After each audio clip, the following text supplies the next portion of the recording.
endless atmosphere for titans like this. Centering, gentlemen. Mouthpiece. Mouthpiece. Okay, right. Trunks here are good. Look, anything below the navel is a foul. Trunks here are good. Anything below this point is a foul. Anything below the belly button. We went over the rules in the dressing room. I want to remind you, protect yourself at all times. Obey my commands. God bless you both. Touch up. Boxing history has taught us that there is nothing light about the lightweight division. These 135-pound titles, they're like stone slabs chiseled with legendary names. Roberto Duran, Julio Cesar Chavez, Pernell Whitaker. Now we go one step further. For the first time, it's 4 belts. It's undisputed lightweight supremacy. The vibrant, young, knockout puncher, the American, against the unequaled skill of the pound-for-pound king. It's Lopez, it's Loma, it's winner take all. Let's do this. Now, one thing to be noted in the opening rounds, as Lopez comes out with the right hand, is that Lomachenko has been a slow starter. He lands half of what he lands in rounds 2 through 12. He throws 20 fewer punches than the lightweight average in the first round.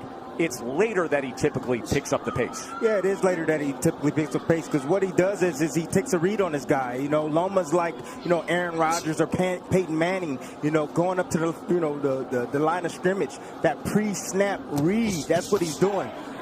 Just want to get a look at his opponents before he executes. Like what Lopez is doing in this first round, he's getting that jab going. Oftentimes righties don't throw jabs against lefties, and that's a misnomer. The jab can land. Lopez hasn't really landed it, but he's getting himself in position to land other shots. Not only is it common to not see orthodox fighters do that against a southpaw, it's uncommon to have any productivity with the jab for Lopez. That's just not who he is. He looks for the right-hand power punch. And remember, in the lead up to this fight, often he discussed the fact that he felt his skill set wasn't being represented or talked about enough. That's not why the world fell in love with Lopez. You know, he's shown more power than he has IQ and skill set.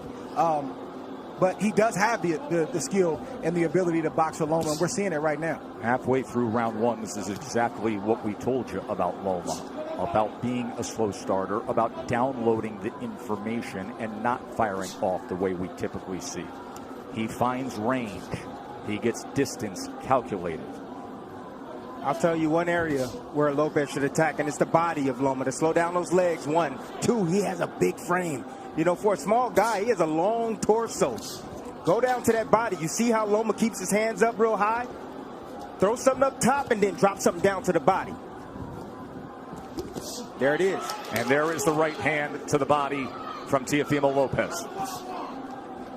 These are the rounds why Loma is downloading information Lopez can put in the bag right now. Just keeping his hands working. You heard his father say after that right hand to the body, that's what I want. There's the jab again from Lopez. More jabs than we're used to seeing from him. Perfect round so far for Lopez. So you see all the hand gestures, but you see how Lopez, how calm he is, how relaxed he is. Tried to come across with that right hand to the body again. Remember, there were so many who thought that Teofimo would come out as the brash, young, bold fighter and jump on Loma. Instead, measured, calculated, utilizing the jab, and went to the body with the right hand. Well done by Teofimo Lopez.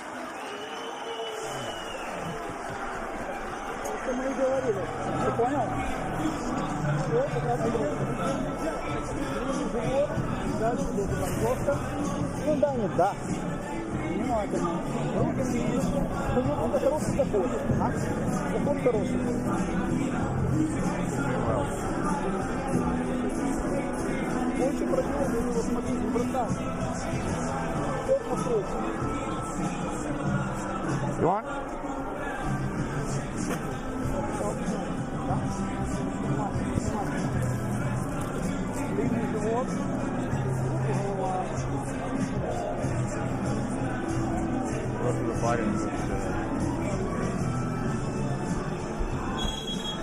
seconds out.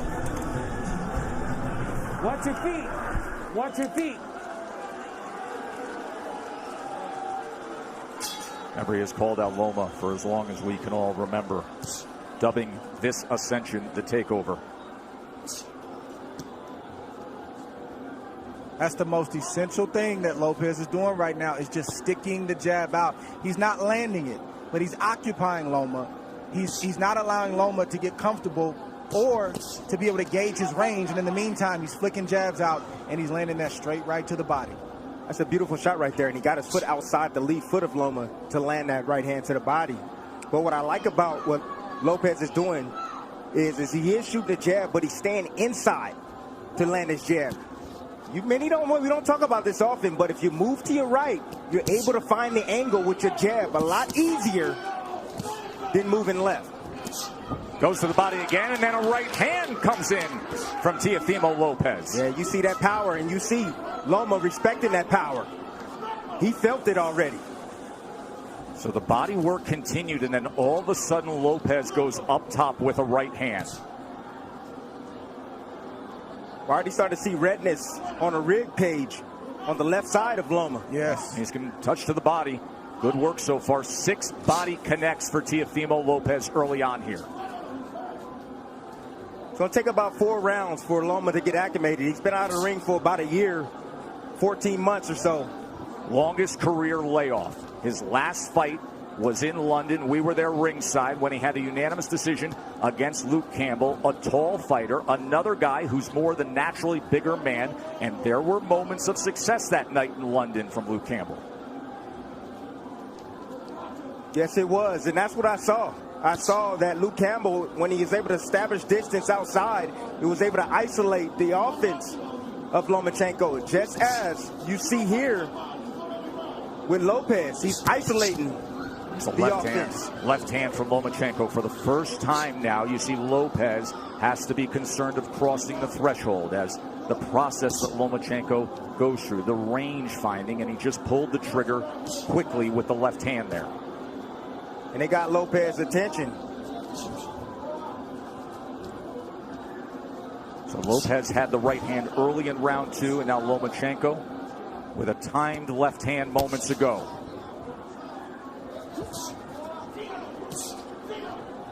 It's a high level of skill. Yes, it is. From both fighters on display right now. And you may say, well, how is that possible for Lomachenko? It's because you got to watch the indirect attacks, the feints of foot, the feints of hands, and all of the positioning that he's doing before he even lets a shot go. He makes you work even if he's not throwing punches. He's so angular, all the movement. Ooh. It can be exhausting. Good exchange, got to him.